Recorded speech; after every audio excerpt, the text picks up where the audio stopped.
There is a lesson that many of us learn at different points in our lives. We discover that fear by itself has never solved a single problem. That does not mean risks do not exist. It does not mean challenges are not real.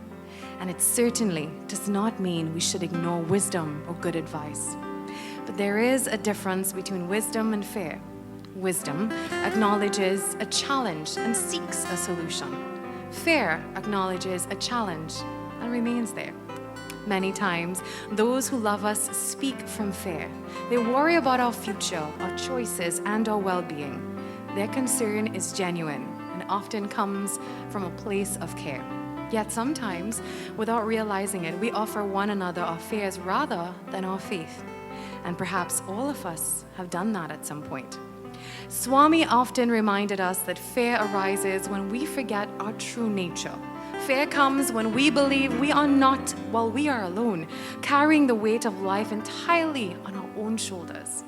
But if we truly believe that the divine is guiding us, protecting us, and walking beside us, then fear cannot be the foundation of our decisions.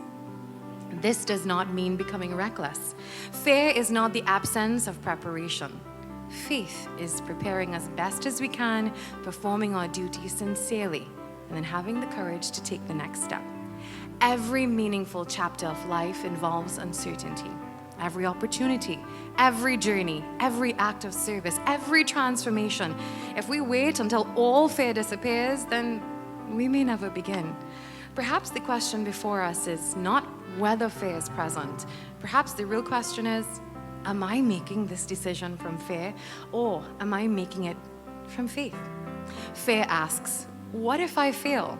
Faith asks, what if this is exactly where God wants me to be?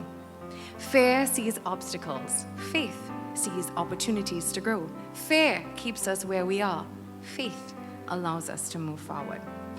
As we stand at the threshold of different chapters in our lives, we're reminded that courage is not the absence of fear. Courage is choosing faith even when fear is present. And perhaps that is an invitation for us all. Not to ignore life's challenges, but to face them with trust. Not to deny uncertainty, but to walk through it with faith. Not to be guided by fear, but to be guided by the quiet confidence that wherever we are led, God is already there. Let us consider one final thought. Sometimes we spend so much time praying for guidance, clarity, and opportunities that when they finally arrive, we become afraid to step through that door. We wait for certainty, we wait until all our doubts disappear, we wait until the path is perfectly clear. But life rarely works that way. The greatest blessings often lie just beyond the boundaries of our comfort zones. Perhaps each of us being called to take a chance on something, a chance on a dream, a chance on an opportunity, a chance on service, a chance on forgiveness, a chance on a new beginning, a chance on becoming the person that Swami knows that we can be, not recklessly, not carelessly, but courageously. So if there is something in your heart that you've been postponing because of fear, take the next step. Make the call, submit the application, start the project, have the conversation, offer your talents, take the journey, trust the process, trust yourself, and most importantly, trust God. Because at the end of our lives, we rarely regret the chances that we took with faith. More often, we regret the opportunities that we allowed fear to steal from us. So let us move forward. Not with certainty, but with courage.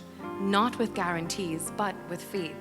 And whenever fear begins to whisper, let us remember Swami's eternal assurance. Why fear when I am here?